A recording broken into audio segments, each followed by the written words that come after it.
sky. It's a bird. It's a plane. It's Superman. This is Dan Jurgen. This is Jason J. Lewis, the voice of Superman on Justice League Action. This is Mark Wade, writer of Superman Birthright. And you're listening to the Krypton Report.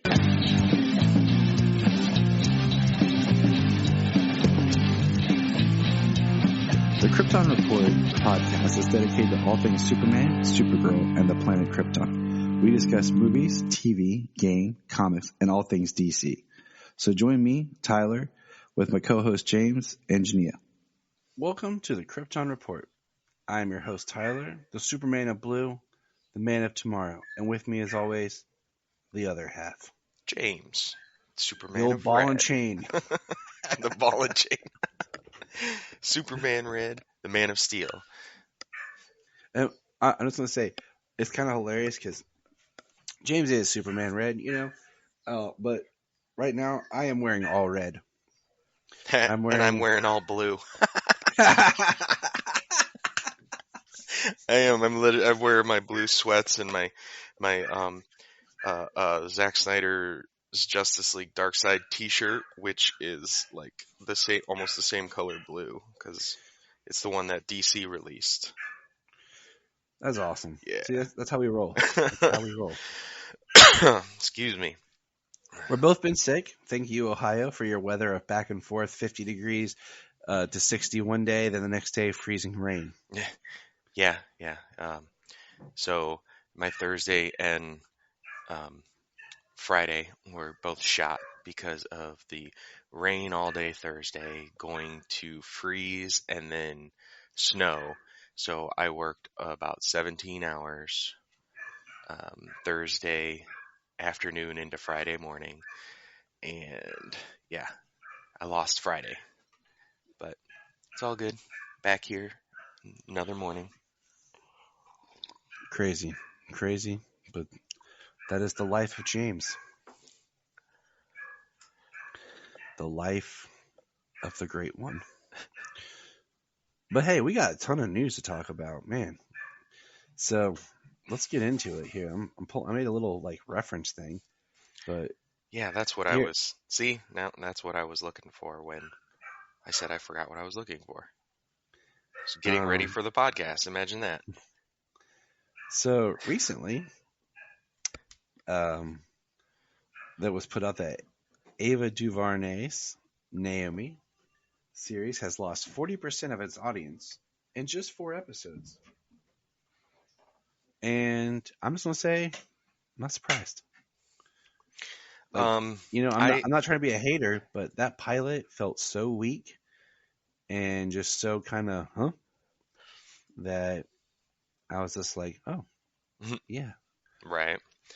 I mean, it does have that, but is that just for the live numbers, or is that streaming? Because the CW has always looked beyond those numbers to their own numbers, not just the live. It's not nearly as vital to them.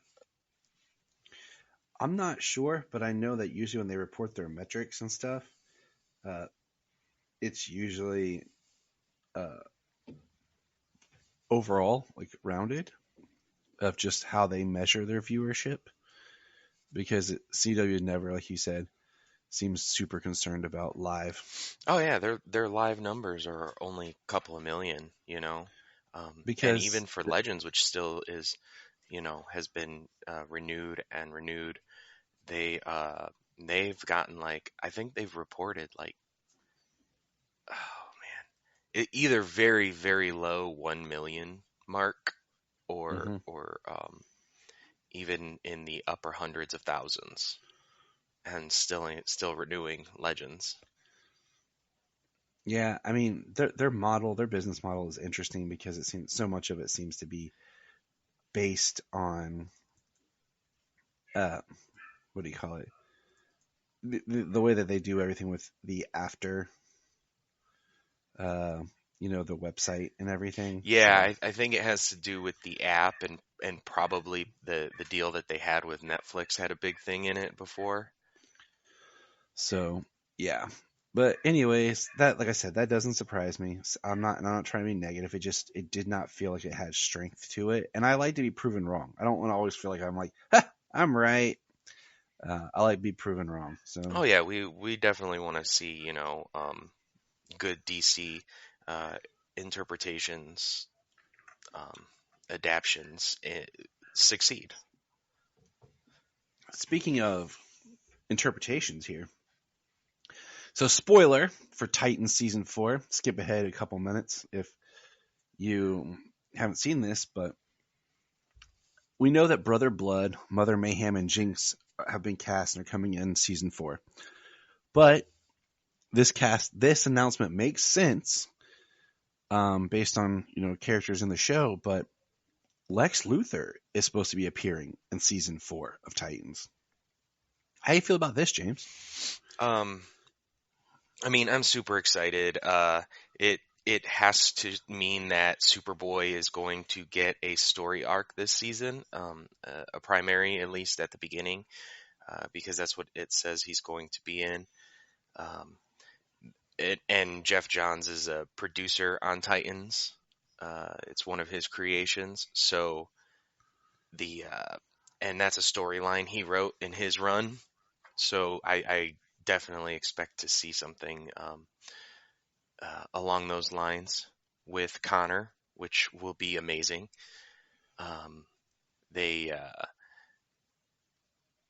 The report says looking for somebody 40 or older. I mean, if they friggin' cast Bruce Wayne as 57, they need to get somebody Lex Luthor who's about the same age. And do we just throwing it out here, like, do we want a new Lex Luthor, like, or do we want to see like dude, if they brought John Cryer onto Titans as Lex Luthor, unlikely. And just let him play it. Give him let him play it darker.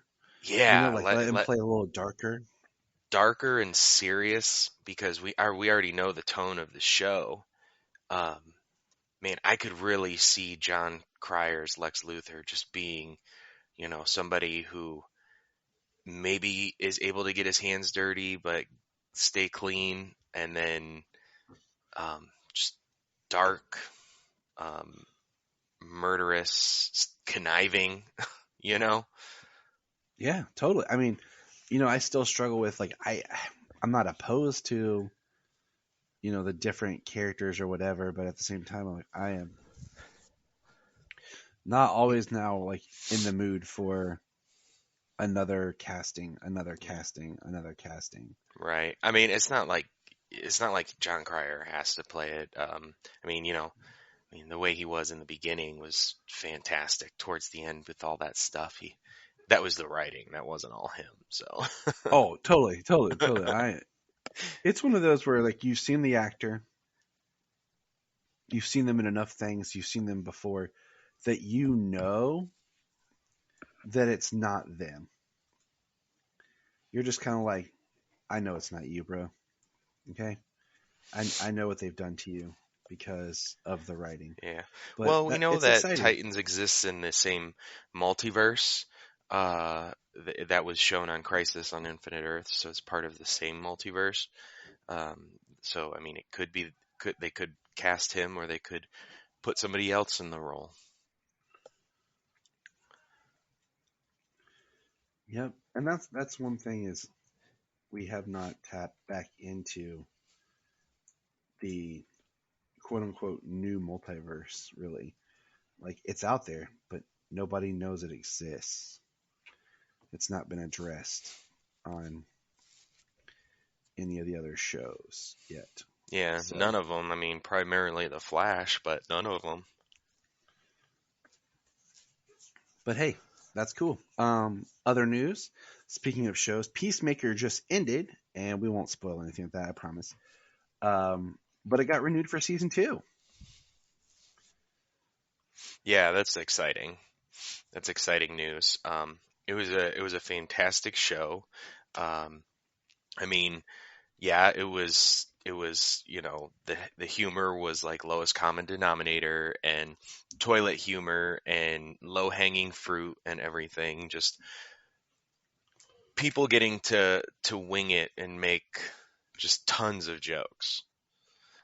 And I mean, look at the characters that they chose to, like, Peacemaker, you know what I'm saying? Even Vigilante, like, they weren't taking top tier characters, and so Yeah. They really had with characters like that, they really had some freedom to be able to do some things. But the themes of the show, it's so good. It's very well done. And yeah, I mean, I'm excited to see a season 2. Trying to stay away from spoilers. yeah, me too. All right. Well, from what they've said, it's one of the highest watch shows, streaming shows this year. So, I mean, if that's true, then most people, anybody listening, has probably watched it already. True. Or will be soon. And that I just don't want to assume, life happens. Oh yeah. We know that all too well. Like Brian. Guys, I haven't watched it yet. What have you been doing with your life, man? Right. You watch all kinds of stuff at work. Yeah, you're always saying, I'm watching this. Like, how are you not caught up, dude? Right. Other news. This is cool. The Wonder Twins are getting a movie. Like, the Wonder Twins. Cool. I guess I would say they're up for a new interpretation. So let's say it's Marty Bowen and hold on a second here. It's Marty Bowen, and I'm trying to pronounce the names correctly. Wick Godfrey of Temple Hill are producing the feature, and we made for HBO Max. And that's really all we know. Well, you know what? I mean, I applaud HBO Max for being a platform for a lot of characters being able to continuously produce content for a multitude of characters, not just the few we get on the big screen every year. Excuse me, I cannot speak. And increasing, So, I mean, yeah, it's really good to have a lot of characters we would never see get projects.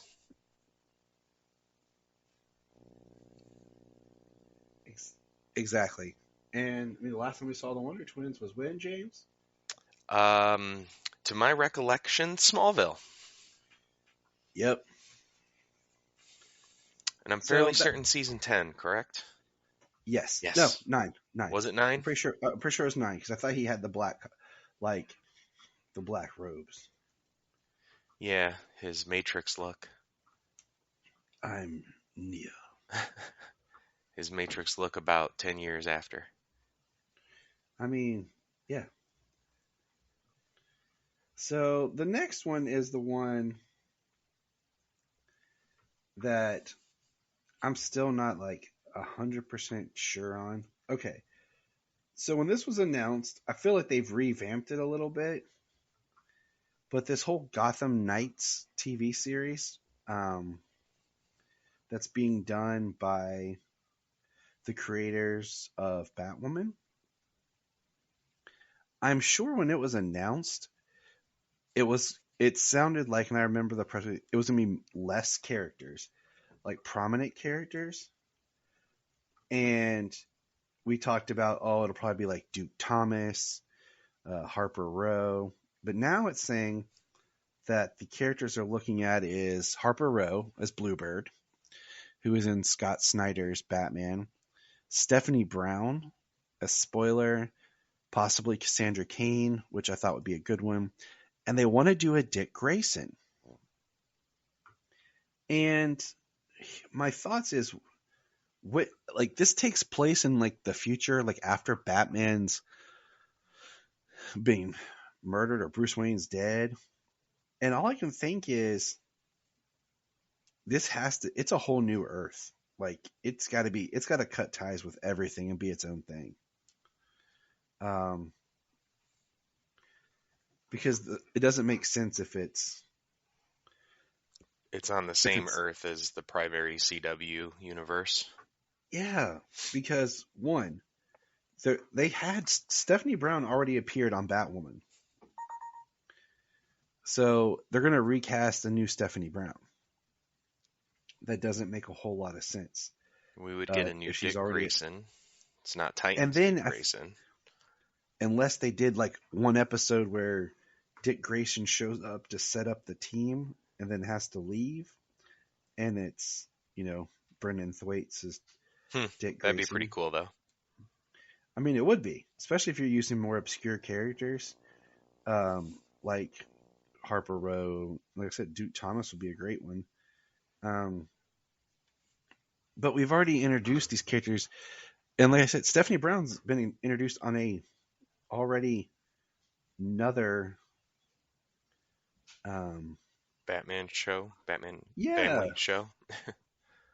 Yeah, like on the same network. So, I don't know. Yeah, I don't know. I mean, the interesting thing I heard about this show is they are going to have like the children of primary villains in Gotham, and who are like being blamed for the murder of Batman, and that Dick Grayson knows they're innocent and they have to prove it or something. I mean, that's cool.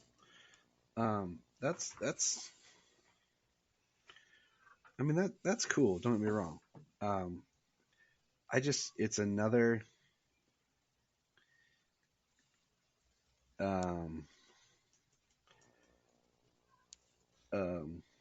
Batman show without Batman. Yeah. And we're already like, Titans is already a Dick Grayson themed show. Right. You're already, I don't know. Seems sort of a retread. The thing that I would like to see from something like this is for it to make it its own thing, for it to have the strength of it being its own thing, because the Bat family, they all have strong characters and strong stories to be able to be told outside of Batman. So for them to have another, Bat family show without Batman, I mean, these characters do have plenty of stories to be told on their own without him. But they always try to like write out Batman, like it seems like they can't get away from having to explain away like Batman and Superman and things like that. And it's like these characters exist without those characters also. Not like without their influence, without them, inspiring them, but they have a life outside of being with Batman constantly. They all have stories to be told on their own. And it just seems like the stories, even if they find a way to write out Batman, that they have to still, Batman's murdered. So the story's still about, we have to figure out what happened to Batman. Like, it still revolves around that. And I think that you can do something other than that. So yeah, it's a bit of a retread, but hopefully it finds its own thing and it is strong in its own right. It just feels like they're like, we'll just blend. We're just gonna blend what we're doing over here with Batwoman and what they're doing on Titans, and just because, like we said, we haven't seen a major DC hero appear in multiple shows while the shows are airing. Okay, so for example, Vigilante was on Arrow, but his season was done and Arrow is over. So when he shows up on Peacemaker, it's not a huge like, oh man, Vigilante again. His stuff is done. And other than that, like, because like we haven't got a Flash character on Titans, and because we have the Flash show. So all I'm saying is it just feels kind of weird that we're gonna dilute Dick Grayson on TV. I guess I don't know. You following with me? Maybe they feel that Dick Grayson is their TV Batman. Maybe, I don't know. I'm just saying. But we'll see how this goes on. Of course, we're gonna watch it. We always do. It could be just them a way of maybe, for all we know, this is the last season of Batwoman. I can't remember if it was renewed for next season. We haven't got that yet. And this is their way of trying to change things up and bring in that higher quality and caliber like we've gotten with Superman and Lois back to other shows on the CW. So I don't know. We're just talking here. That's what we do. Let's move. Shall we move on? Let's move on. Keep moving on. The next bit of news we have is my computer's moving slow because it doesn't like me. It's something. Something happened. What happened, James? My computer's the next thing I'm looking at is the Ben Affleck Batmobile on the streets. Okay. Spoilers. I'm sorry, people. Spoilers, but sorry, I should have said it's a series of images. We have I can't remember. I feel bad. I can't remember who said this to me, but they believe that Flashpoint is not going to erase stuff as much as it's going to blend stuff together. Because and it's not technically a Flashpoint, but we just have been using that as a very loose term. Because the Ben Affleck Batmobile was spotted on the set of Batgirl. And that's what that is. Oh, really? And then we got pictures of J.K. Simmons Gordon, and we have what is the new Michael Keaton Batsuit picture. And it looks good. The suit looks like they blended the Batman Returns and the Batman 89 suit. It looks more in line with like an updated Batman Returns, and it definitely looks like a stuntman in the suit. Yeah, the photos they have is definitely a stunt suit. It's the kind that's loose fitting, that's easier to move in, not restrictive and not meant to look really cool. Yeah, because it's a stunt suit. And it looks awesome. It looks good. Like I said, it looks like the same belt, but like the belt has been like painted black. And the symbol looks good and the cowl looks great. And I'm wondering if this is the same suit that they used for the Flash. But it's interesting that the Flash has been done and over with for how long, and we've not actually seen a good picture. Yeah, and then the picture we get is of the behind-the-scenes stunt suit like this. on Batgirl, you know what I'm saying? Like, yeah. But it's whatever. I don't care. I mean, it looks awesome. an image is one thing, to show an image. I know that they're focusing on the one Batman right now, which is fine. They should be. But they know people are looking, so an image other than this. And then the next thing they've got coming is Black Adam. Mm-hmm. So like the next thing pushing marketing wise is going to be that, and that's going to be coming up. So I mean, we're not even going to see an official trailer or anything for the Flash. It doesn't come out till November, right? So we're not even going to see anything till after May, if not later. Yep. For the You Flash. are correct. So James it's just funny that these are the images they let go for a long time. It's just like when the whole Sasha Supergirl leaked, and the behind it, they never released like an official like this is what she looks like.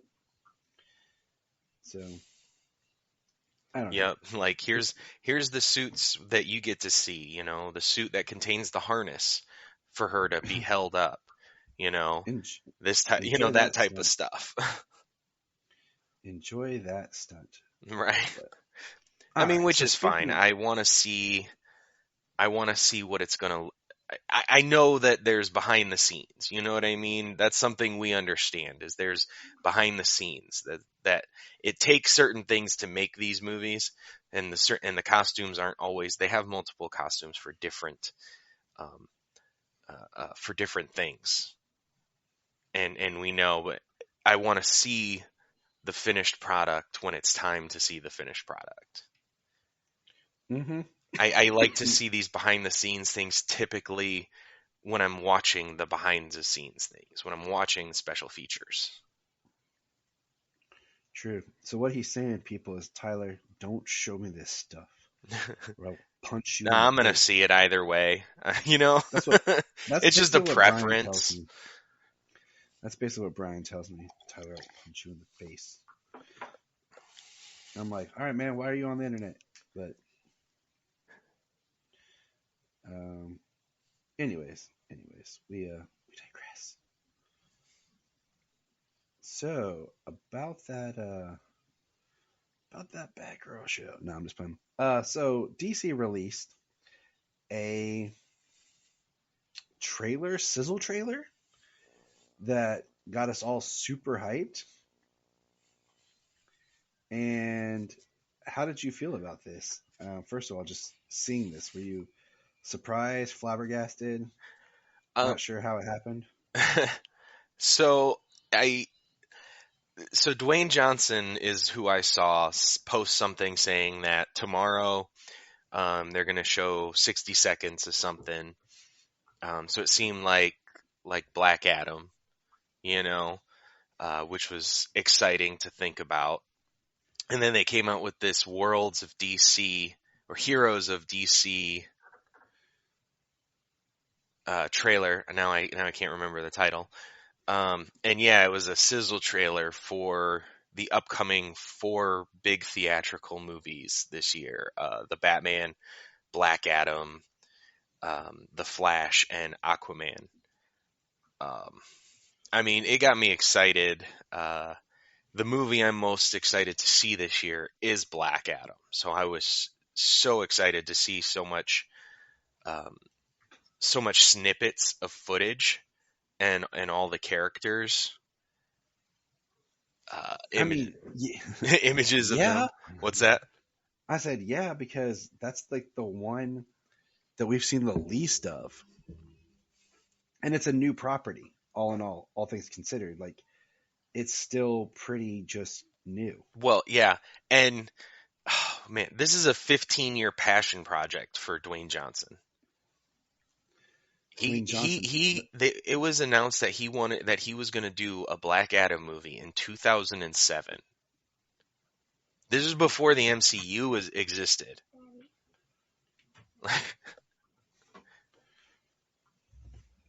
I mean, that's pretty awesome. So it just makes it just makes it so much more impactful that he's put a lot into it, and hopefully that means that he's gotten everybody um, passionate about the project who's been involved. I mean, I was trying to, because I remember, Clearly, this is the standout for me. I'm sorry. I remembered like when it was announced, because it was announced pretty right around that same time that we got that huge announcement back in 2014 of like, um, you know, Ezra Miller as the Flash, Ray Fisher as Cyborg, and that whole slate of DC movies that never came out. And then it was like right around that same time as when Dwayne Johnson as Black Adam was brought up, and then doing some more research, yeah, like he had been wanting to do it even longer than that. So the fact that here it is, it finally shot, that was, I think, the biggest thing was, the Rock is the Rock, right? And he's one of the most, I don't want to say prolific, but like big people in Hollywood. So for the fact of him to say, "Hey, I want to do this movie," and it had taken this long to get going, feels weird. Well, I don't think he was as prolific back in the day when he wanted to do it. But I mean, But for even him like not in giving up on it, 2014, well, yeah, and in 2014, I think that's when they were. I think that's when they were like, well, he's been wanting to do this for this many years, and his star power's only grown, and now we have the DC universe in motion. Let's let's go for this. exactly. It's like, um, what do you call it? The Rock was, who? It was like liquid Viagra to your franchise. If your franchise was dying, you just brought The Rock into it. like, like we need. I mean, Fast and the Furious. They put him in GI Joe. Trying to think of what other um, franchises that suffer. We're just like, inject The Rock. Oh my god, that was hilarious. I was dying over here. Had to mute myself. But you know what I'm saying? Like, it was just like he was everywhere. Like, he would just show up, and he could never really get a franchise going, though, other than Jumanji. But even then, technically, his Jumanji is a sequel. So even then, it was hard for him to get a franchise moving for himself, you know. And now we have Black Adam. But so we saw the trailer, and in the trailer, we got some great shots. We see an image of Black Adam in the foreground and Hawkman in the foreground. And I'm glad they didn't go and do like the pixie ears, that somehow Black Adam always gets drawn with. Yeah, how he's got the pointed ears. Yeah, I'm glad that they didn't do that. But honestly, with Dwayne Johnson's ears, you don't have to do that. Like, yeah, like he doesn't have big ears; he has small ears, and I don't know. It's just it looks fine. I'm glad it doesn't stand out like he's wearing Vulcan ears or something. It's true. I never really understood the pointed ears, why they drew him like that. Because Shazam doesn't have them. No, he doesn't. So, and then we get another shot of it's like him like an axe to his throat, and it looks like it's in the flashback. There's a line about his son saved him for a better world. And then the best shot we get is of the costume is like zoomed out. We see his shoulders, his symbol, his gauntlets, and everything. We get an awesome shot of Hawkman. Yeah, the way the wings came out, like he just doesn't have these giant wings, but they came out, and they don't look like ridiculous or metallic like the Thanagarian on Naomi. Yeah, his is very, that reminds me of Archangel from X-Men. Yeah. One version of the 4 different live action versions we got. And he has a lot of red in his suit for Hawkman. So I thought that was interesting. Then we get Dr. Fate. The helmet on, the costume, and it looks like a jet of some sort in the background. And then we see Pierce Brosnan as Kent Nelson holding the helmet. We have a picture of Atom Smasher. He looks cool. I mean, he's not like top tier for me in Cyclone. I'm not freaking out like, yeah, the JSA with those characters. Yeah. I mean, Awesome. They look good. The characters look good. Atom Smasher's gigantic. The costume for Cyclone, I mean, looks cool. You know, I don't have any real frame of reference.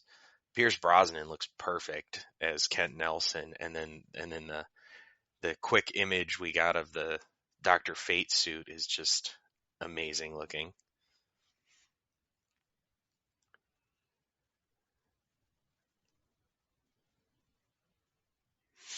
We get that Michael Keaton voiceover line. You can go to any time, any universe. Why do you want to fight for this one? Or why do you want to fight to save this one? And we see some of the flash images we've seen from before. And also a couple of new ones. The main one being the close-up of his face, where it looks like he's getting ready to run. And the yellow yellow lenses come down. Yeah. So we actually get like the Flash with the yellow eyes, which we've seen so many times in the comics, which is really cool. I'm intrigued by the Flash movie. I'm excited. And from this angle, the cowl looks perfect. The detail on it looks really cool. I think it was an odd angle when they show it like up, and you can almost see the lower ridge. And I mean, in this shot, it looks like he's wearing a helmet, and then the suit might be CG. So I'm waiting for a really good suit reveal photo, because I'm not 100% sold on the new suit, but I'm not discounting the new suit. I just want to see what it is. Yeah. You know. Then we got a picture of Aquaman. We got 2 shots of Aquaman. One in like the black suit standing on a cliff, and then one in his regular Aquaman suit sitting on a throne for the new Aquaman movie. Which is still amazing that they friggin' made the orange and green suit look spectacular. So, I mean, we got a lot of cool stuff coming.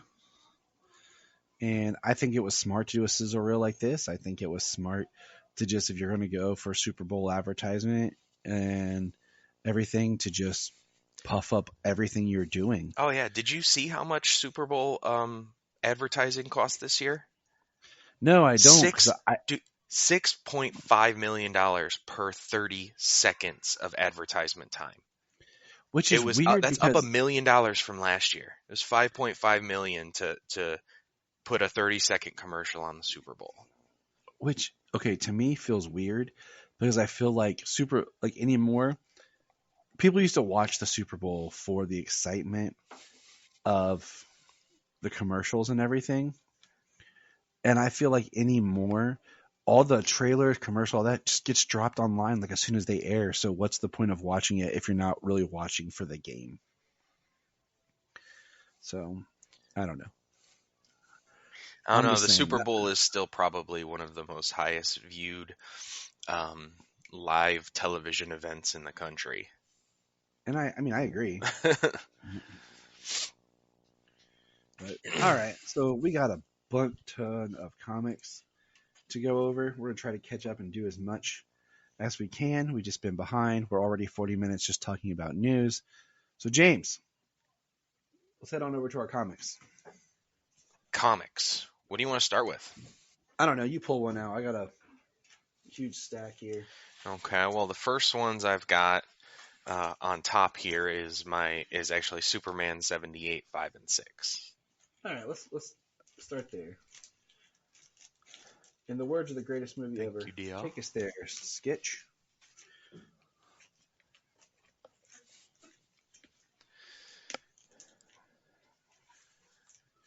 So Superman 5 and 6. What we got? Superman 78, 5, and 6. In the opening of Brainiac Chapter 5, Metropolis is being lifted from Earth, getting prepared to be bottled by Brainiac. Kal-El is with his father and mother after they have found Lex Luthor's device that he had planted on Superman.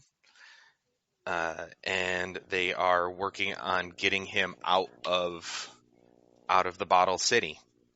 The signal actually allows Jor-El to beam Superman out of the bottled city. Lex Luthor is in a hot air balloon, and he's escaping. He's trying to take off out of Metropolis. We get a nice Easter egg of Pryor, Richard Pryor. Yep. Yeah, his character from Superman 3. We get a nice little Easter egg image of him.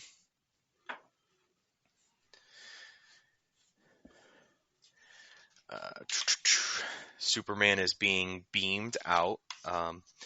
Nice little thing where he's going through pain and he says, "No, I can do this. Keep going." Very Superman thing to do. Right. He's out of the bottled city and he is confronting Brainiac.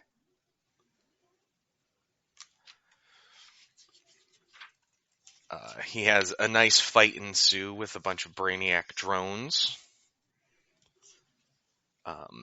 He rescues a bunch of cities. It's kind of cool. They throw him during the fight, they throw him into a shelf, and a bunch of Brainiac's bottle cities go tumbling down, and Superman saves them all. Very Superman thing, not letting a whole bunch of cities fall and be destroyed. Got an interesting image drawn of the people of the bottled city of Kandor watching Kal-El fight the Brainiac drone. I like that large image. It's funny when you get to see when the bottled city people get to look out of the bottle and they can see gigantic beings fighting like that. It's hilarious. Mm-hmm. It's almost very like Gulliver's Travels almost. It is. Superman destroys a bunch of drones. He is searching for Brainiac, and Brainiac, he says, Superman tells him, leave Metropolis alone, free every civilization in your warped bottle collection. You're a smart being, use it to show your better nature. And Brainiac shows up in a suit of armor, an infantile appeal, Superman, I am my better nature. As he attacks Superman. Dun dun dun. So that was pretty cool. That was issue 5. Yeah. Quick read. It is a lot, not very much dialogue, more of an action-based issue. You know, there was a lot of action going on in issue 6 also. So let's jump on over. Yeah. Inside Brainiac's skull ship, Superman and Brainiac are fighting. Brainiac in his armor. Brainiac appealing to Superman. Krypton caused its own destruction. Humanity is going to cause its own destruction.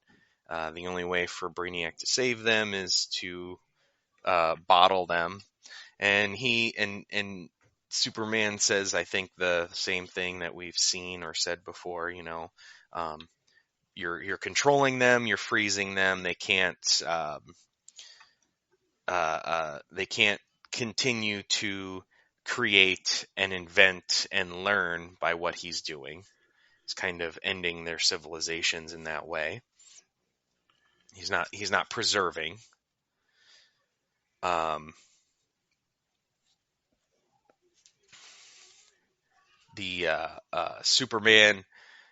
Superman destroys the suit. Brainiac has told him that he's perfect, that he can transfer his consciousness into different bodies, that he's replicated his consciousness in computer form and in data. And the suit of armor gets destroyed, and Brainiac is seemingly destroyed in that moment. The ship is core detonation imminent, it says. Superman zips through the ship, collecting all of the bottled cities as Brainiac's consciousness successfully transferred to new life model, which is kind of cool. I like how he's got a bunch of life models of himself. The ship explodes. We see Superman with a net full of bottled cities, which is hilarious. He got the net from somewhere. Without Brainiac's ship, what's keeping us afloat? The city of Metropolis starts plummeting back towards Earth. Superman flies underneath, and we get a real estate joke from Lex Luthor. Too bad the Metropolis real estate market is about to crash. As Metropolis is plummeting back to Earth. Superman goes underneath to catch, which actually, this is very funny because what we're going to talk about, Superman, son of Kal-El, they talk about him trying to push the giant creature back out into the ocean, and he said, comparative to the size, I would be like a needle and go straight through him. And he takes a large chunk of land mass and uses it to push the creature. So I just had that thought of Superman grabbing the city like this and just his one point going through it. It makes sense. Yeah, right. On the next page, did you catch the cameo at the bottom? Yeah, the Richard Donner Goonies cameo. Yeah. Yes. Yeah, I got Mouth, Mikey, Chunk, and what's the name of the kid, the inventor kid? I don't remember. Damn it. I don't think it's I haven't Data. watched that movie. It just doesn't sound right. I haven't watched that movie in so long. I don't remember. Yeah. The city seems to crash down to Earth. We're alive. Superman did it. The city starts rumbling. Superman flies out. Superman survived. Lois and Superman hug. Back in the Daily Planet, Lois Lane has the byline, "The day the sky stopped falling." Clark, golly, not much, Mr. White. With all that shaking, my cuckoo clock fell off the wall and knocked me out. All I've got is a nasty lump. I'm sorry. It's kind of amazing that Clark still has his job when, he's always injured and can't write stories. And I think that's another reason why I don't like this Clark, is I'm like, he would be fired so fast. And everyone would wonder more of like, how does he do his job? Like, like he can't walk across the room without causing a catastrophe. How is he getting stories? How is he an investigative journalist? Right. Who would want to talk with him? Interesting thing here. Lex Luthor has vanished. The army confiscated the equipment at his hideout, and the police issued a warrant for violating probation. Also, NASA asks Superman to help recover any wreckage from Brainiac's ship, which is pretty cool because, as we know it, if there's any wreckage left from Brainiac's ship, there's probably remnants of Brainiac still out there Somewhere. Yep. Mm-hmm. Clark concerned about their lunch date. Lois made them peanut butter and pickle sandwiches. That was That nice sounds of her, horrible. though. She made them their lunch to go. Yeah, I mean, it was nice, but it just sounds disgusting. Yeah. Well, he says, and pickle? Sounds delicious, Lois. Like, Or are they trying to hint at that she's pregnant? yeah, right? Peanut butter and pickles. I kind of had the same thought, like, is that a pregnant joke or what?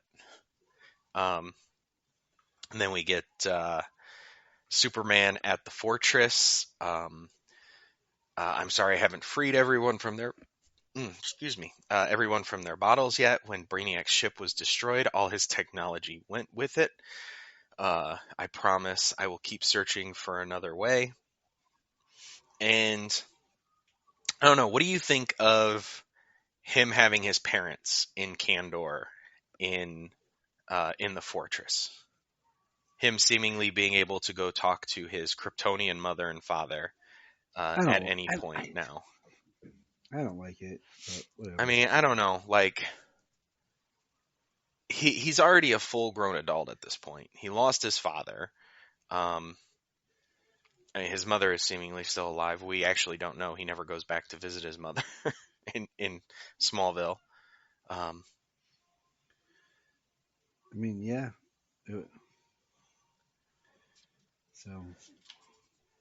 So I don't know. Man, it's not blasphemous that they didn't die, that they're stuck in the bottle because they can never get out of the bottle. That's one thing that is most common, is this technology was only possessed by Brainiac and Brainiac alone, and he's never been able to find a way to free Kandor in that way. Yeah. So I don't know. I mean, I like it when both the Kents are alive when he's grown up. We've got Superman currently with both of his parents alive. And last time we saw them both alive, their home was destroyed in Superman Son of Kal-El. So I don't know. Yeah, I'm with you. I don't know.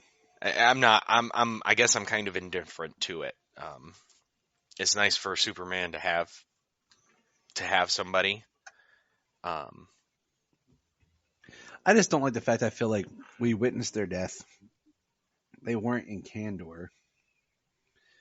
And then now you're telling me that they survived because they were in Kandor, and Brainiac bottled them right at the moment, like, of the explosion. Yeah, I guess. Yeah, that makes sense. So I'm just kind of like, It's not like Dr. Manhattan when he had his power. His powers work a little differently of how he got Superman. Right. Got Jor-El out at the exact moment. Yeah, which I guess it makes sense. If Brainiac's ship can survive the supernova of a star, because that's what happened when this version of Krypton was destroyed. The red sun had burnt out and destroyed the planet. It wasn't something with the planet's core or anything. So like the supernova destroyed the solar system that Krypton resided in. Yep. But Brainiac's ship didn't. It was able to bottle Kandor at that moment and escape the supernova. No, I don't think that totally makes sense. No. So, I don't know. But that is Superman 78. That is the final issue. Yay. Yay, it's over, or just yay, we got a decent story out of it? I really liked it up until, like, they brought back Jor-El and Lara. Yeah, I honestly think it probably could have been his aunt and uncle. I think that works better. It's like that 1 degree off from your parents. They would have connected it to maybe Supergirl, the movie? Maybe. via and not really involve anything from Supergirl, the movie, but maybe that's the problem. Maybe the aunt and uncle survived in Kandor. But then You how know, did she like- get in Argo City? Exactly. That's what I'm saying. I don't like, know. Supergirl the movie is so messed up that we can never figure that out. But I don't know. I just think it would have been interesting, or they created a new character. Just so that's my biggest issue. But you know, people who worship at the altar of the Chris Superman, like here you go. He lives on, like that song in The Lion King 2. He lives in you. He lives in me. Like, just sing that and read your Chris Superman here. But moving on, what's next, James? What comics we want to dive into next? Oh,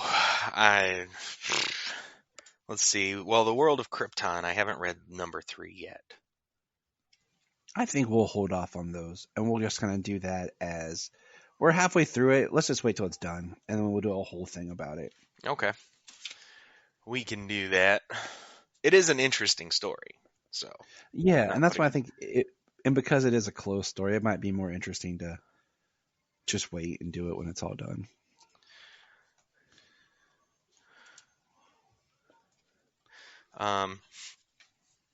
Let's do the Superman and Robin special.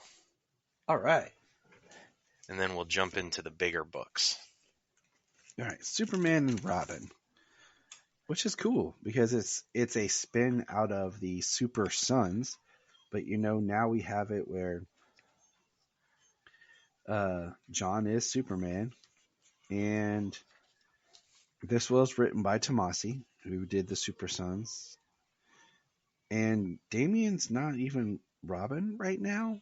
Like, no, do you know what's actually? Have you read the Robin book at all? I can boil it down. I started to, but ever since I've had issues with my app reader, I haven't, because you know the app updated and my tablet, because of that, can no longer have the app on it. So oh well, that sucks. I mean, an update they did was the continue reading portion is seemingly gone on my app. I have to go to my DC, and it's basically like continue reading there, but it's just like, but it's under the comics history. So it's a little weird. I was wondering if that was common among other users. I just don't have to read from my phone that often. That's my problem. I don't like just sitting there and like looking at my phone all the time. Oh no, I read on my tablet for sure. Exactly. Not on my phone. What I miss. It's too small to appreciate. It's too small to read, and it's too small to appreciate the artwork.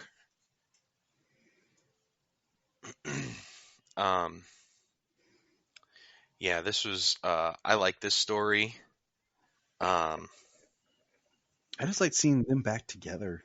Yeah, as you said, it was a continuation of the Super Sons. I mean, on the cover it says the Super Sons are back in action. And it's basically an adventure of them at the fortress. Yeah. It starts off with John at home and with his mom, and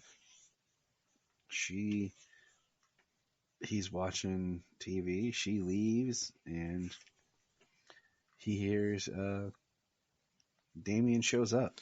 He's like, it's hilarious. Like their dialogue. Yeah. So, well, it says this story takes place between Superman Son of Kal-El number 1 and number 2. There's an editor's note in there. Which is interesting because now we're jumping backwards. Yeah. Which, you know, I said Robin.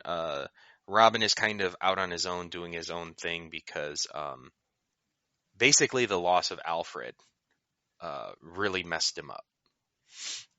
He's actually seeing, kind of like talking to the ghost of Alfred in his story.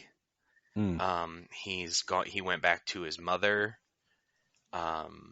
He's doing something with the League of Lazarus. There's a tournament, and they're talking, and there's Lazarus resin, some sort of different form of the Lazarus pit. there was an issue where Ra's al Ghul discussed that the League of Lazarus, their goals were different. That's why he parted ways with them generations ago. That their goals were different than his. His was, he still maintains that he's trying to protect the world, kind of a thing. So yeah, that's kind of where, and I'm not up to date because I'm reading it on DC Universe, which is a little ways back, 6 months back. So I'm not caught up to the current issue, but yeah, it's very interesting. I like the interaction between Lois and John here. He's watching Norbo attack some kind of robot show cartoon, and the interaction with them is, he went from 10 to 18 seemingly in weeks, in overnight for them, because of his travels with Jor-El in the universe. And that, like, sometimes even he needs to, like, shut his mind off, because she says, how about current events? Kind of like he needs to watch the world and keep up on the world and everything.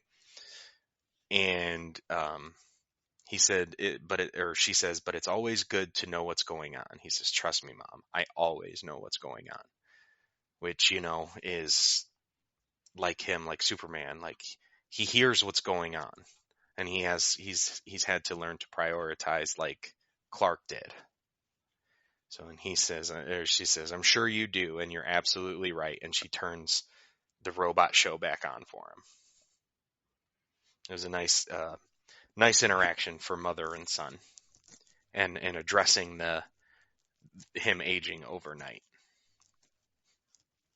I like that it's not an easy thing for Clark and Lois to deal with. That they haven't just glossed over it since it happened.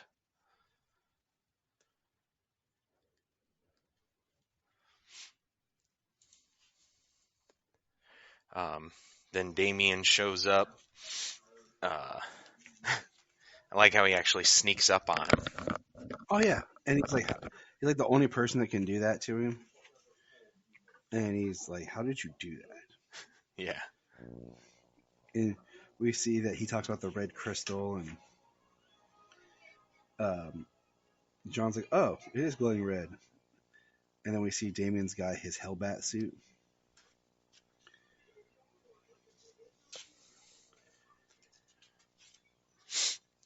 Yeah. Which didn't the last time we see this, Lois was in it? I think so. Yeah, I think Lois got in it and was fighting and helping Superman or something. Yeah, cool, huh? Yeah. The Hellbat suit is a pretty awesome mech suit. I like it. It's used very sparingly. It's not like anytime something big happens, let's throw on the Hellbat suit. Yeah. Like, he only uses it for transportation. They fly to the fortress to find some things smashed and some sort of cube.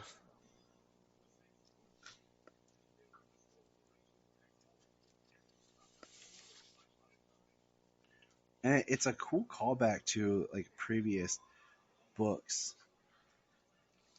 If you kept up with all the other, like you read the Super Sons, you read Tomasi's run on. I was getting mixed up. Did Tomasi write Superman or Action? He wrote Superman, didn't he? You know what? Give me 1 second. I have a few trades on my shelf. I'll actually tell you. I was getting mixed up during Rebirth, which ones he wrote compared to Jurgens. But it's a nice callback to them. It was Tomasi that wrote Superman. Jurgens wrote Action. Okay, yeah, there's callbacks in there.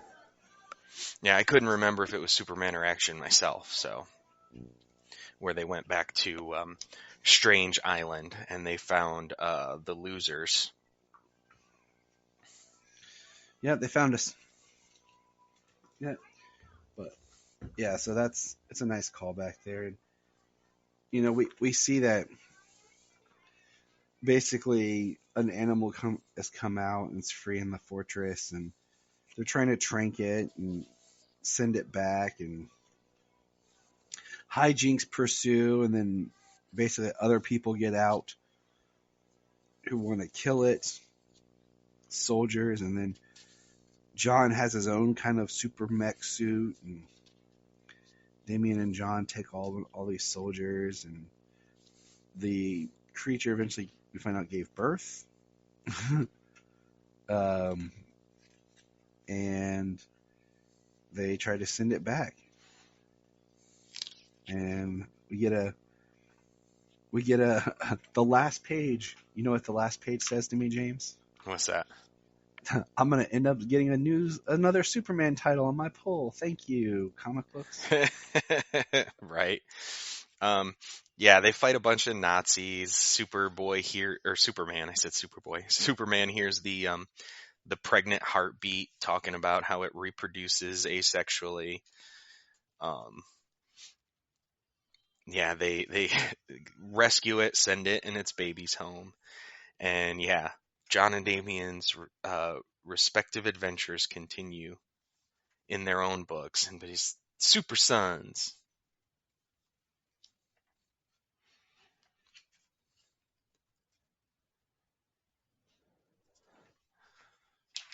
I am ready for that book. I'll read it because I really enjoy these two together. Yeah. Like I discussed with you when I read this when it came out, because this one's a couple weeks old for us. I like these two together because Damien can only act like a kid, even though they're superheroing. Damien can only ever act like a kid with John. He's always super serious and trying to one up everybody. But with John, they actually they banter. They act like children. They have fun together even while they're superheroing. It's the only time Damien ever gets to act like that. So it's really cool to see their dynamic together because it's unique for him. Yes, it is. And that's why I like them together, and I miss that in their stories. So, yeah, because he's not like that with Nightwing, who he considers a brother. You know, he can't even be like that with Nightwing because he's still got to be better than him.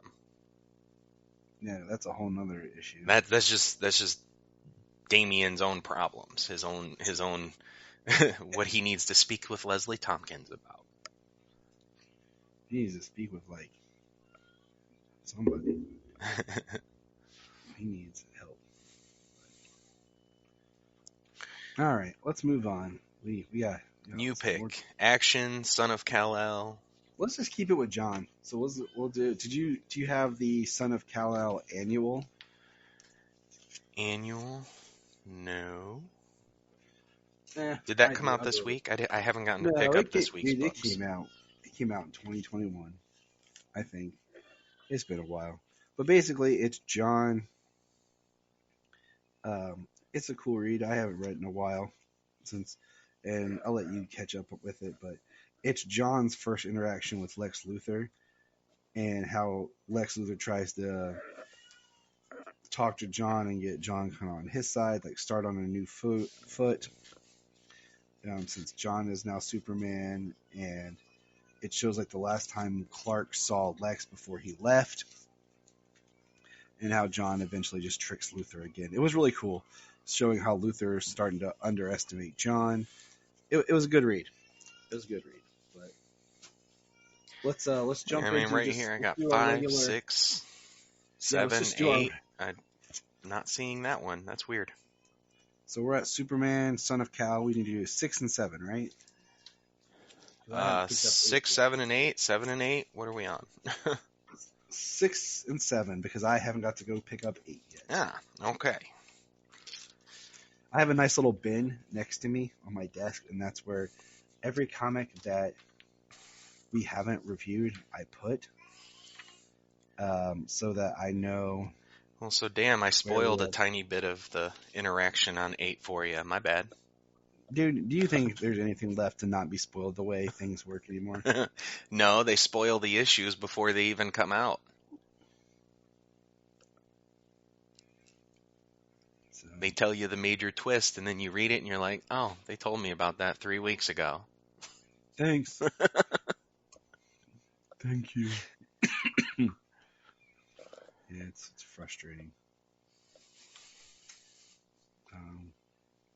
But anyways, go ahead and take us there, Skitch. Number 6. All right. Let me flip through 6. It's been a little bit. John fights somebody. All right, here we go.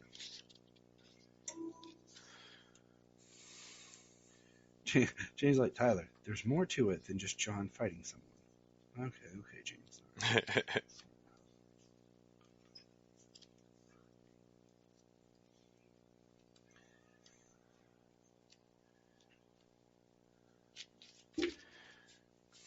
I'm sorry. Give me. Nah, you're fine. Like I said, it just sucks when we get so far behind. Sometimes it's hard because this, if I remember right, 6 picks up, and it has John. It starts Lois and Batwoman, or not Bat. Jesus, Tyler. Lois is talking to Batman. It's right after John and Jay have their big moment, and John goes back to get his cape from Jay. They end up eating pizza. That's what all people do. You know, that's the best thing in the world. And they're talking, and we see a little bit about Jay's backstory and how his mom was the president of Gamora, Sarah Nakamura, and how he was taken and he became the post-human and how the guy rose to power. And we see at the beginning some other people being taken onto a crater. And of course, this one's awesome because snap! Krypton Report was talking back to me. Damian shows up in this issue, and Damian is there when they're trying to find out information about the truth, and we find out there's a bunch of people on a cart, like a cattle car, not cattle car, but shipping container. And John goes to save all these people in the shipping container using all his powers, and then they come in contact with some of the post-humans that are on. Oh, I can't remember the bad guy's name right now. I don't know why. Mr. Bendix. And we learn that he has like a giant. The Rising is about to begin. There's like a room full of people in tubes that have powers. So that's kind of accentuating the conflict that we know is coming between Gamora and, of course, you know, Jay and John. And I'll tell you, I don't know what it is, man. I still just don't have the best feeling about Jay. I don't know what it is. And that's where we are.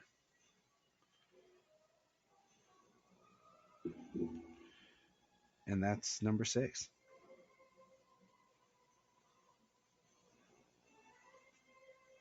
James? You're there. I know. James has gone to fight crime. That's what happens when you're the Superman of Red. So he has left me in charge to continue talking. Which is fine. Because, you know, that's what I do, people. That's what I do. So let's continue. Now, issue 7. Issue 7 is the one that James had mentioned earlier. that has basically starts where we see a giant, it's called the Rising Part 1. A giant sea monster type thing has come up. But we find John and Jay are on this ship, and he's asking him what's going on, and he tells him to pick a mask and take it to welcome to the truth. It is a giant ship, and all the people that work for the truth are there. We see that the president of Gamora, Bendix, of course, is best pals with who? Lex Luthor. And even Lex says the rising begins. And because of this, a giant sea monster crustacean looking from your dreams, some Cloverfield looking thing comes out of the ocean. We find Aquaman's there, as in, is it Jackson or Cal? I can't remember what he's actually called. Name-wise is there working with John. John goes to the bottom of the ocean to try to figure it out. They're trying to get him to turn around. Aquaman tries talking to him. John uses his freeze breath and heat vision, but then the Gamora Corps shows up. And they're like, we've got this. And, of course, they're trying to actually kill and fight the monster and anger the monster. They end up knocking John down. The Gamora Corps lashes back. And we learn that Bendix can control his core. And one of them is hurt and falls while the truth is recording from the ship. The cover art is basically Superman marching with Aquaman, Jay, and other people protesting. So that's pretty interesting. And that's that issue. So now we will get back to James for continued coverage of Action Comics. James?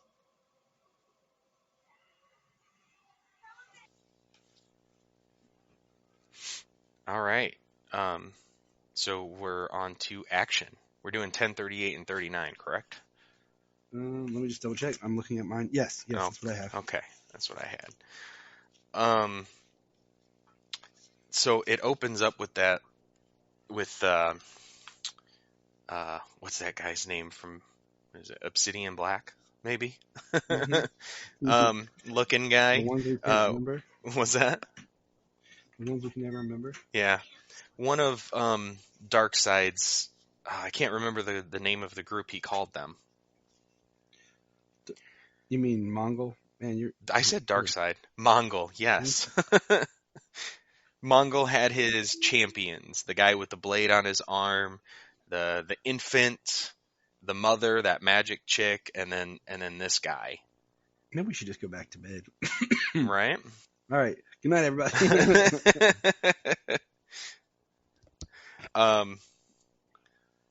I mean, I don't know. Maybe I just look because it says, because the guy with the one arm and the cane and everything and the long chain, he says, "Behold, the master of Starro, the master of Darkseid, the master of Mongol who was," talking about Superman.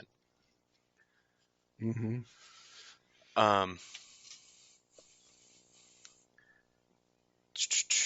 Yeah. So it looks as though they revived Superman, because last time we saw him, he was ran through.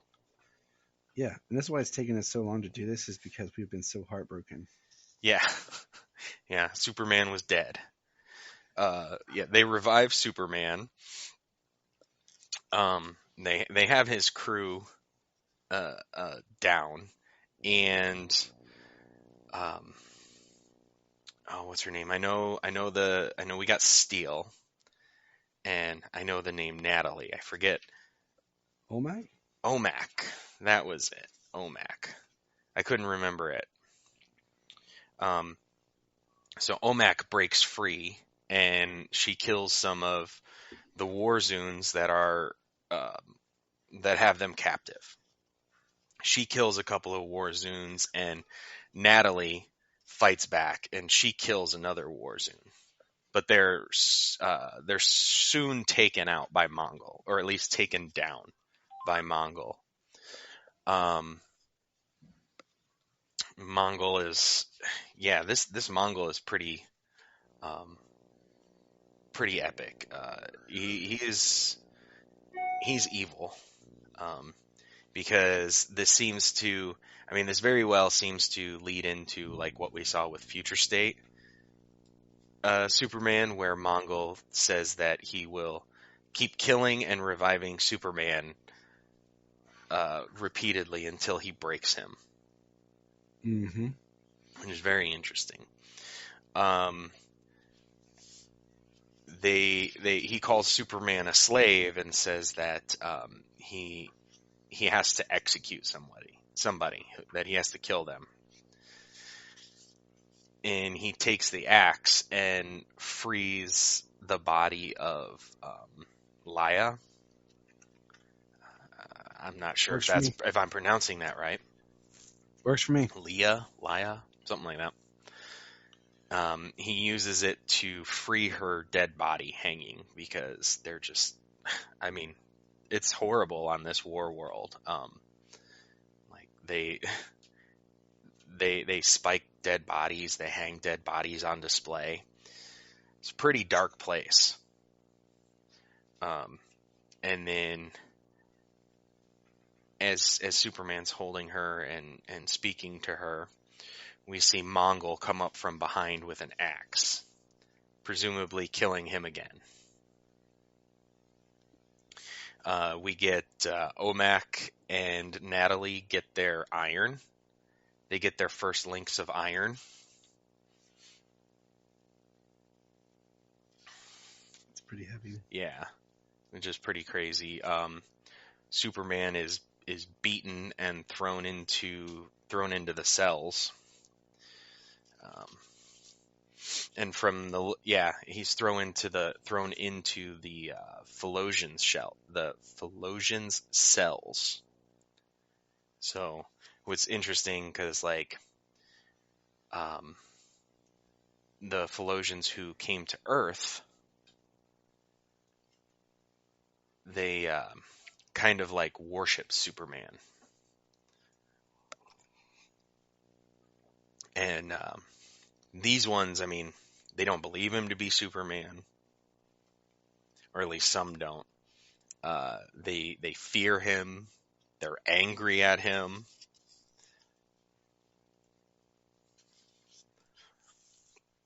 And as he's speaking with them, he passes out. He's talking about his son, and he says that he's going to be 12, which is interesting, because that means it's been like 2 years since he left and came back 18, or came back 16, and now he's 18. Time compression. Yeah. We get to see some of the surface of, or at least a place in War World. The Midnighter is sneaking around War World, and he's killing Warzoons. Of course he is. Yeah. Well, that's his character, Like, how many links of iron has he earned? Just by killing Warzoons. He gets to Superman's cell and he tries to free him. But he won't. Superman won't let him free him. Superman won't let him take him and nobody else. Superman's here for everybody, not just himself. Says you're right about one thing. All of War World was watching today, and they'll likely be watching tomorrow. Mongol just locked me in a place where I can talk to all of them at once. Even if we had one today, it would have been up to the Warzoons to free themselves in the end. Nothing's changed. We're going to help them take their freedom. So, very, very much Superman.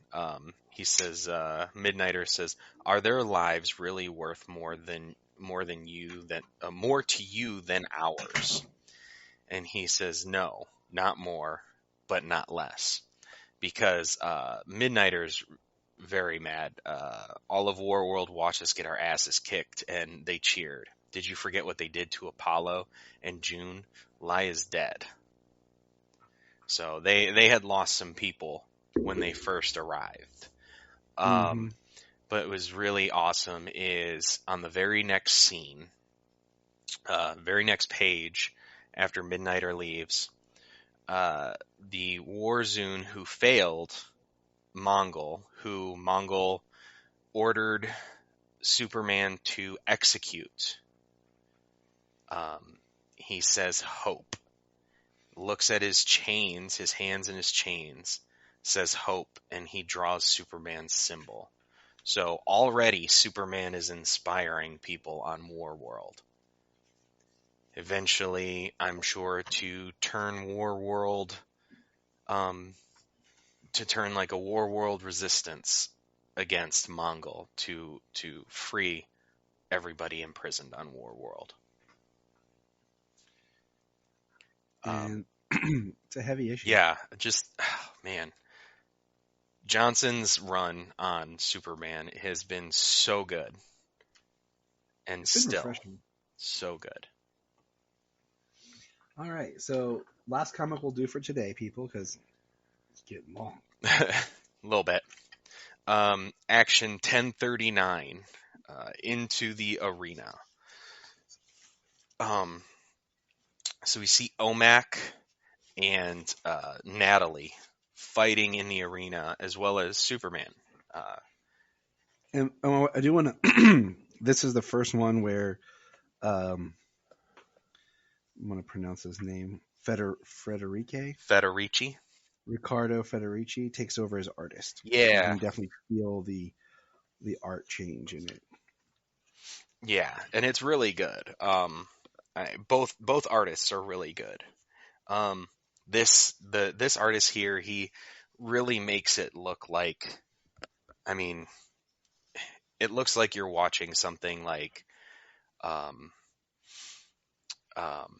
Gladiator or something. What was that other show? Spartacus, maybe. Yep. Yeah. Yep. Gladiators fighting in the arena type look. So the art is really awesome, really good. There's a big battle going on in the arena, lots of fighting. Superman is using his body, using chains and things. Nothing lethal to take down enemies.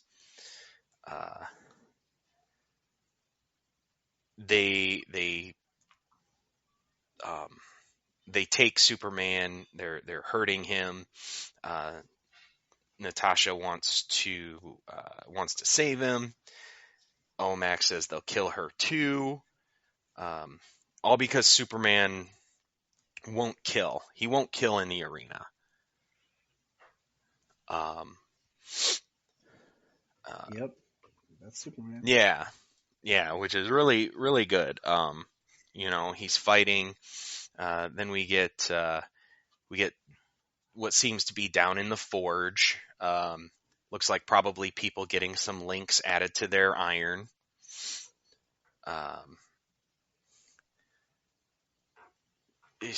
Omak, I like this part. Speak true, stray. Do you still serve Superman? Serve him. I never served him. I came here for one reason, and now she's dead.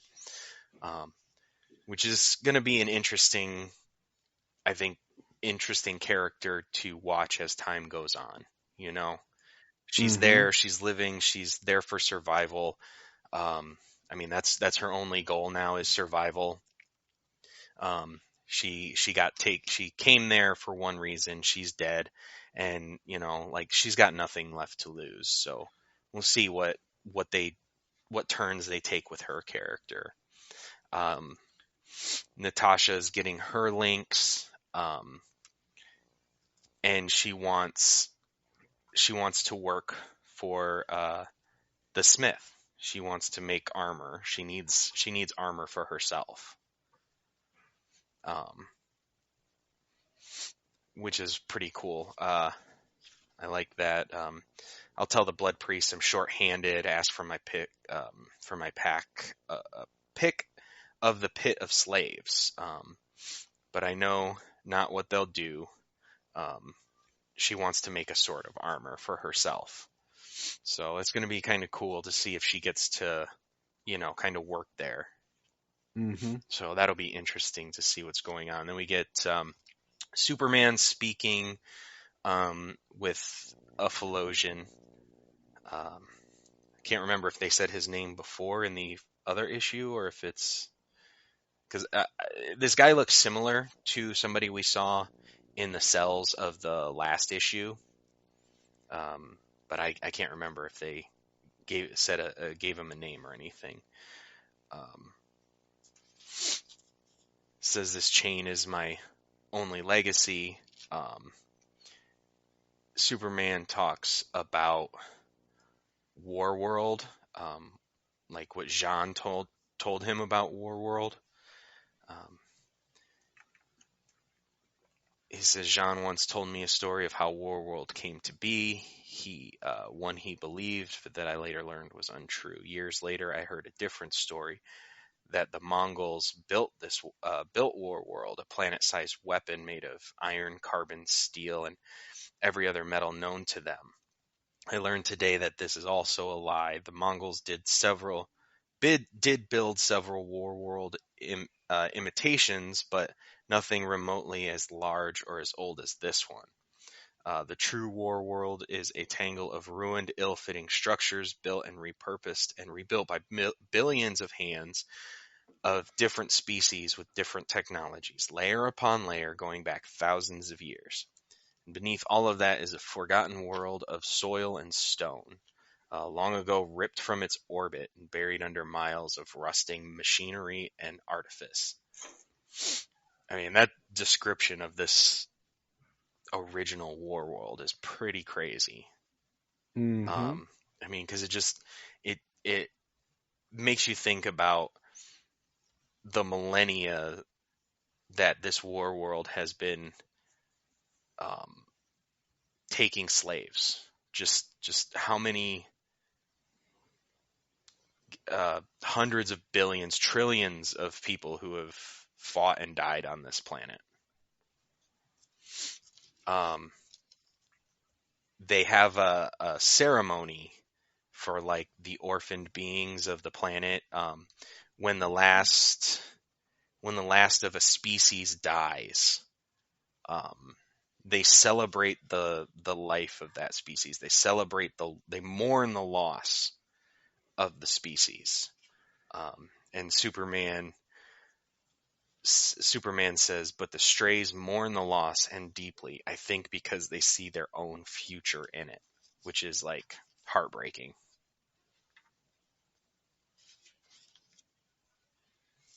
Yes, it is. And he and Clark, just Superman being who he is, like he mourns the loss of every creature, every species on the planet.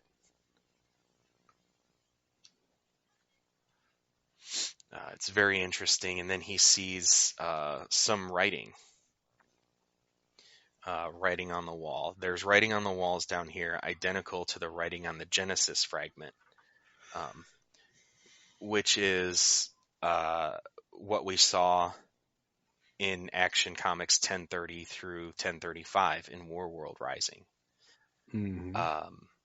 He says when the blood priests claim to read it, they're reading it top to bottom, but the writing clearly runs upwards. The blood priests can't read it. They're pretending to read a dead language, reciting whatever propaganda Mongol wants them to say. If I can decipher what this writing really says, I may learn something that can help me free these people. So I love that he's still fighting for the freedom of every being on Warworld. I mean, that's heavy. All right. That's Superman. Well, we're not quite done there. Almost. I'm talking about Sailor King. Oh, sorry. Okay, baby. He's eating candy, and I want him to stop eating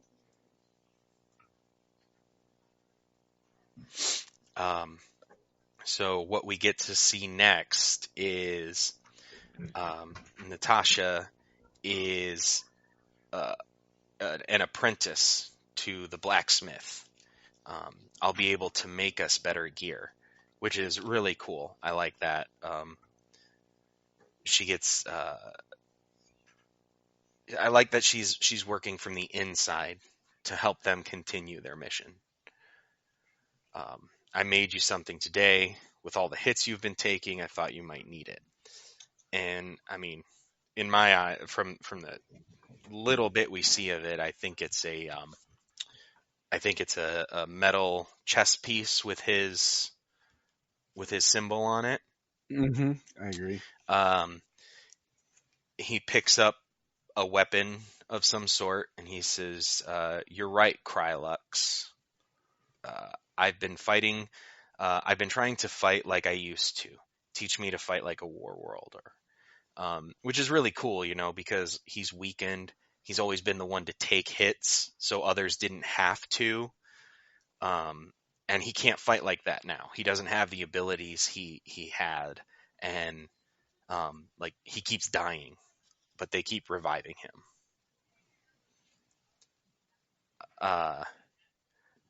So then we get to see some more across the surface, some other Warzoons talking and in the rain, and they get shot, like bullets through the head. Midnighter's back. Nice, we killed them. Killed Warzoons. Some of these smaller creatures on the planet. He who holds the chains must never learn of this if our tribe is blamed. These dead bodies used to be the guys who enslaved you, killed your families, and ransacked your planet. You said you wanted to fight back. This is what it looks like. Put your big alien pants on and do your bleeping job. Interesting though is, it seemed that they had killed Apollo, but Midnighter found him. I know that idiot. We can't break him out yet, but we will. Hear me, babe. Midnighter's going to get you out of here. So Apollo is alive. He's chained up. He looks like they're using him to power. Yeah, that's what I think. And like I told you before, like Apollo's power, how does that work with Superman? Because in one way, I feel like he would be able to help power Superman. That's what I think. That's what I think's going to happen. I think that when the time comes, I think that's why Apollo was chosen. And I think why Midnighter was chosen. Midnighter's the type of person who can do what he's doing. He can hide in the shadows and not be caught. And then Apollo is there to, when the time comes, give Superman the boost, the charge that he needs to take down Mongol. We didn't see any Manchester in this. So. Not in this issue, and we really only saw him in the last issue chained up. He was chained to a couple of posts. He was being held there. Last time he tried to use his telepathic or telekinetic powers, the other person was much stronger than he was. And that's the end of 1039.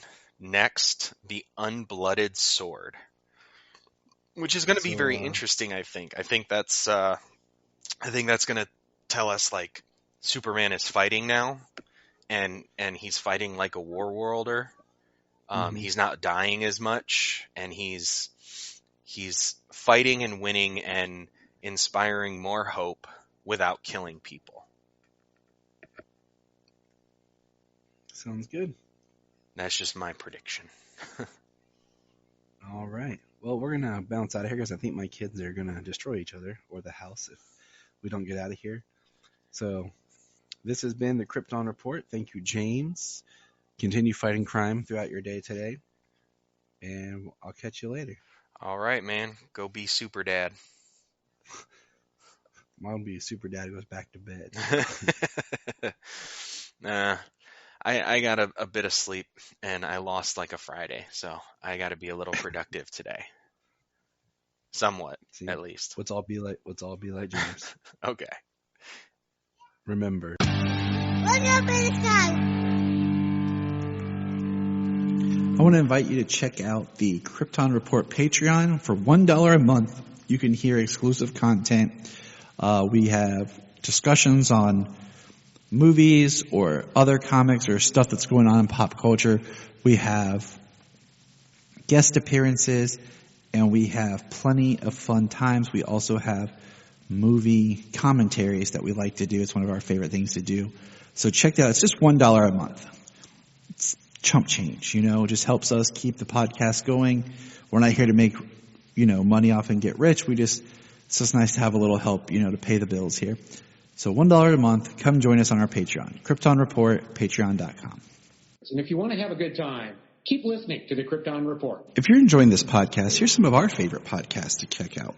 Digging for Kryptonite, The Aspiring Kryptonian, Superman the Animated Podcast, The Last Sons of Krypton, The Geek of Steel, the All-Star Superfan Podcast, It All Comes Back to Superman, and Superboy Legacy, Supergirl Radio, and of course, always hold on to Smallville. Check all those out, enjoy those supercasts, and remember, keep listening. The Krypton Report is a Tears production. We thank you for listening and enjoying, and please support us on our Patreon account, our TeePublic store, and check out our social media. Always remember to look up in the sky.